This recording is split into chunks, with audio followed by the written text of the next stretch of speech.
ರಾಜ್ಯದಲ್ಲಿ ನಕ್ಸಲ್ ಹೋರಾಟಗಾರರ ಶರಣಾಗತಿಯ ಪರ್ವ ದೊಡ್ಡ ಮಟ್ಟದಲ್ಲಿ ಆಗ್ತಾ ಇದೆ.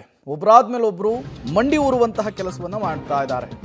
ನಕ್ಸಲ್ 90 ಲಕ್ಷ್ಮಿ ಶರಣಾಗತಿಯಾಗಿರುವಂತಹದ್ದು. ಉಡುಪಿ ಜಿಲ್ಲಾಧಿಕಾರಿಯ ಕಚೇರಿಯಲ್ಲಿ ಶರಣಾಗತಿಯಾಗಿದ್ದಾರೆ ಲಕ್ಷ್ಮಿ. ಕುಂದಾಪುರದಿಂದ 2006ರಿಂದ ಕಣ್ಮರೆಯಾಗಿದ್ರು ಲಕ್ಷ್ಮಿ. ಆಂಧ್ರದಲ್ಲಿ ಪತಿಯ ಜೊತೆಗೆ ಜೀವನವನ್ನು ನಡೆಸ್ತಾ ಇದ್ರು. ಕರ್ನಾಟಕದಲ್ಲಿ ಲಕ್ಷ್ಮಿ ವಿರುದ್ಧ 3 ಪ್ರಕರಣಗಳು ದಾಖಲಾಗಿದ್ವು. ಅಮಾವಾಸ್ಯ ಬೈಲೂರ ಠಾಣೆಯಲ್ಲಿ 3 ಪ್ರಕರಣ ವಿಚಾರಣೆ ಬಾಕಿ ಇದೆ. ಪುನರ್ವಸತಿ ಸಮಿತಿಯ ಮೂಲಕ ಲಕ್ಷ್ಮಿ ಶರಣಾಗಿರುವಂಥದ್ದು. ಈ ಮೂಲಕ ರಾಜ್ಯದಲ್ಲಿ ನಕ್ಸಲ್ ಹೋರಾಟಗಾರರ ಶರಣಾಗತಿಯ ಪರ್ವ ನಡೀತಾ ಇದೆ. ವಿಕ್ರಮ್ ಗೌಡ ಹತ್ಯೆಯ ನಂತರ ಮುಖ್ಯಮಂತ್ರಿಗಳ ನೇತೃತ್ವದಲ್ಲಿ ಮಾವೋ ಉಗ್ರರು ಶಸ್ತ್ರತ್ಯಾಗವನ್ನು ಮಾಡಿದರು. ಕಾಡಿನಲ್ಲಿತ್ಕೊಂಡು ನಾಡಿನ ಜನಕ್ಕಾಗಿ ಬಂದೂಕಿನ ಹೋರಾಟದ ಮೊರೆ ಹೋಗಿದ್ದಂತಹ ಉಡುಪಿ ಮೂಲದ ಲಕ್ಷ್ಮಿ ಇವತ್ತು ಕೋವಿಯನ್ನು ಕೆಳಗಿಳಿಸಿ ಶರಣಾಗಿದ್ದಾರೆ ಜಿಲ್ಲಾಧಿಕಾರಿಗಳ ಸಮ್ಮುಖದಲ್ಲಿ. ನೀವು ಕೂಡ ವಿಜುವಲ್ಸನ್ನು ಗಮನಿಸ್ತಾ ಇದ್ದೀರಿ. ಕಾಡಂಚಿನ ಜನರ ಪರವಾಗಿ ಬಂದೂಕನ್ನು ಹಿಡಿದು ಹೋರಾಟ ನಡೆಸ್ತಾ ಇದ್ದಂತಹ ನಕ್ಸಲರ ಶರಣಾಗತಿ ಪರ್ವ ನಡೀತಾ ಇದೆ. ಇವತ್ತು ಲಕ್ಷ್ಮಿ ಅವರು ಶರಣಾಗಿರುವಂಥದ್ದು. ಅವರ ವಿರುದ್ಧ 3 ಪ್ರಕರಣಗಳು ಅಮಾವಾಸ್ಯೆ ಬೈಲು ಠಾಣೆಯಲ್ಲಿ ದಾಖಲಾಗಿದ್ವು.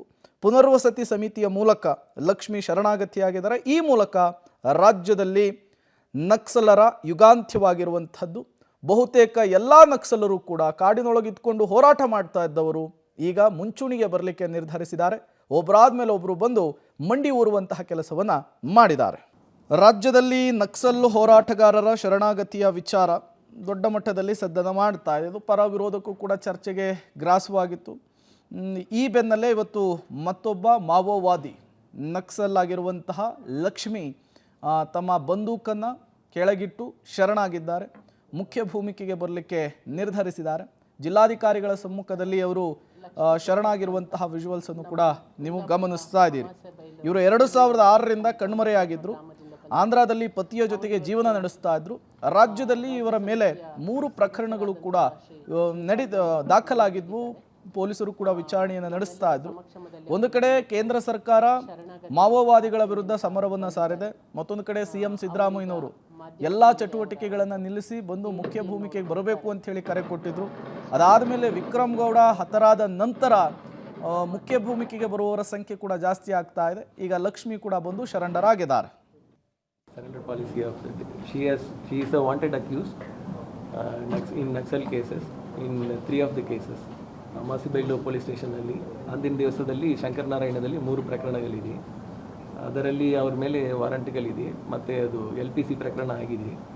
ಸೊ ಈಗ ಅವರು ವಾಲಂಟ್ರಿಯಾಗಿ ಬಂದು ಸರೆಂಡರ್ ಆಗಿದ್ದಾರೆ. ಸೊ DYSP ಅವರು ವರದಿಯನ್ನು ತಗೊಂಡು ಈ ಕಮಿಟಿನಲ್ಲಿ DC ನೇತೃತ್ವದಲ್ಲಿರುವ ಕಮಿಟಿನಲ್ಲಿ ಎಲ್ಲರೂ ಚರ್ಚೆ ಮಾಡಿ ಅದನ್ನು ರೆಕಮೆಂಡ್ ಮಾಡಿ ಸ್ಟೇಟ್ ಗೌರ್ಮೆಂಟ್ ಕಳಿಸ್ತೀವಿ. Then state government will take further decision. ಹೌದು, ಮೆಡಿಕಲ್ ಎಕ್ಸಾಮಿನೇಷನ್ ಮಾಡಿ ಕೋರ್ಟ್ ಪ್ರೊಸೀಜರ್ ಮಾಡ್ತೀವಿ. ಅವರು ಆಮೇಲೆ ಕಸ್ಟಡಿಯನ್ನು ತಗೊಳ್ತೀವಿ. ಅವರು ಸ್ಟೇಟ್ ಸರೆಂಡರ್ ಕಮಿಟಿದು ರೆಪ್ರೆಸೆಂಟೇಟಿವ್ ಆಗಿ ಶ್ರೀಪಾಲ್ ಎಂದು ಅಡ್ವೊಕೇಟ್ ಬಂದಿದ್ದಾರೆ.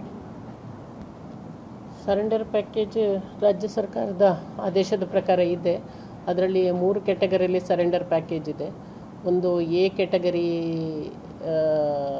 ಬರುವ ಸದಸ್ಯರಿಗೆ ಸಂಬಂಧಪಟ್ಟ ಹಾಗೆ ಸುಮಾರು 7 ಲಕ್ಷದ ಪ್ಯಾಕೇಜ್ ಇದೆ. ಅದರಲ್ಲಿ ಬಿ ಕ್ಯಾಟಗರಿಯಲ್ಲಿ ಇರುವವರು, ಅಂದರೆ ಎ ಕ್ಯಾಟಗರಿಯಲ್ಲಿ ಬರುವವರು ನಮ್ಮ ರಾಜ್ಯದ ನಿವಾಸಿಗಳಾಗಿದ್ದುಕೊಂಡು ಈ ಚಟುವಟಿಕೆಯಲ್ಲಿ ತೊಡಗಿಕೊಂಡಿರುವವರು. ಅದರಲ್ಲಿ ಬಿ ಕ್ಯಾಟಗರಿಯಲ್ಲಿ 5 ಲಕ್ಷ ಅಲ್ಲ 5 ಲಕ್ಷ, ಅದರಲ್ಲಿ 5 ಲಕ್ಷ ಬರುತ್ತೆ ಅವರಿಗೆ. ಅದು ಬೇರೆ ರಾಜ್ಯದವರು ಇಲ್ಲಿ ನಕ್ಸಲ್ ಚಟುವಟಿಕೆಯಲ್ಲಿ ತೊಡಗಿಕೊಂಡಿರೋರು. ಇನ್ನೊಂದು 3ನೇ ಸಿ ಕ್ಯಾಟಗರಿಯಲ್ಲಿ 2 ಲಕ್ಷ ಇದೆ. 2 ಲಕ್ಷ ಅದರಲ್ಲಿ